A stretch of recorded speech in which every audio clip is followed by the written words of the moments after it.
ಮೊಮ್ಮಕ್ಕಳನ್ನ ರಾಜಕೀಯ ದಡ ಸೇರಿಸೋದಷ್ಟೇ ಉದ್ದೇಶ, ಕಾರ್ಯಕರ್ತರಿಗೆ ಲಾಭ ಅಲ್ಲ, ಕುಟುಂಬಕ್ಕಷ್ಟೇ ಲಾಭ. ದೇವೇಗೌಡರ ಮೇಲೆ ಮತ್ತೆ ಮಾಜಿ ಸಚಿವ ಎ ಮಂಜು ಗರಂ ಆಗಿದ್ದು, ಮೊಮ್ಮಕ್ಕಳನ್ನ ರಾಜಕೀಯ ದಡ ಸೇರಿಸೋದಷ್ಟೇ ಇವರ ಉದ್ದೇಶ ಆಗಿದೆ ಅನ್ನುವಂತಹ ಮಾತನ್ನ ಹೇಳಿದ್ದಾರೆ. ಕಾರ್ಯಕರ್ತರಿಗೆ ಲಾಭ ಅಲ್ಲ, ಕುಟುಂಬಕ್ಕಷ್ಟೇ ಇವರು ಲಾಭವನ್ನ ತಂದುಕೊಡುವ ಪ್ರಯತ್ನವನ್ನ ಮಾಡ್ತಾ ಇದ್ದಾರೆ ಅಂತ ಹೇಳಿ ದೇವೇಗೌಡರ ಮೇಲೆ ಮತ್ತೆ ಮಾಜಿ ಸಚಿವ ಎ ಮಂಜು ಗರಂ ಆಗಿದ್ದಾರೆ.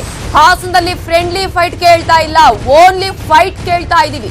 ಗೌಡ್ರ ಹಾಸನದಲ್ಲಿ ನಿಲ್ಲಿ, ಇಲ್ಲ ಕಾರ್ಯಕರ್ತರನ್ನ ನಿಲ್ಲಿಸಲಿ. ಬೆಂಗಳೂರಲ್ಲಿ ಮಾಜಿ ಸಚಿವ ಎ ಮಂಜು ಹೇಳಿಕೆಯನ್ನ ನೀಡಿದ್ದಾರೆ.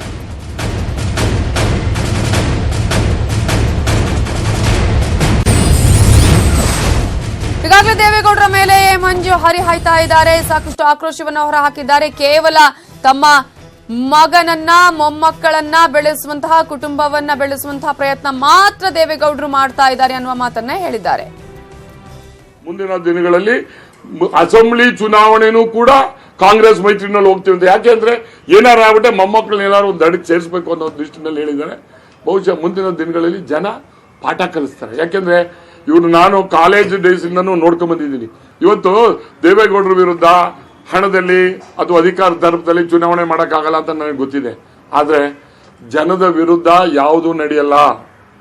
ಆಕ್ರೋಶ ಇದೆಯಲ್ಲ, ಆ ನೋವಿದೆಯಲ್ಲ, ಅದನ್ನ ಯಾರು ಕೂಡ ಸಹಿಸಕ್ಕಾಗಲ್ಲ. ಮುಂದಿನ ದಿನಗಳಲ್ಲಿ ಅಸೆಂಬ್ಲಿ ಚುನಾವಣೆನೂ ಕೂಡ ಕಾಂಗ್ರೆಸ್ ಮೈತ್ರಿನಲ್ಲಿ ಹೋಗ್ತೀವಿ ಅಂತ. ಯಾಕೆಂದ್ರೆ ಏನಾರು ಆಗ್ಬಿಟ್ಟೆ ಮೊಮ್ಮಕ್ಕಳನ್ನ ಏನಾದ್ರು ಒಂದು ದಡಕ್ಕೆ ಸೇರಿಸಬೇಕು ಅನ್ನೋ ದೃಷ್ಟಿನಲ್ಲಿ ಹೇಳಿದ್ದಾರೆ. ಬಹುಶಃ ಮುಂದಿನ ದಿನಗಳಲ್ಲಿ ಜನ ಪಾಠ ಕಲಿಸ್ತಾರೆ. ಯಾಕೆಂದ್ರೆ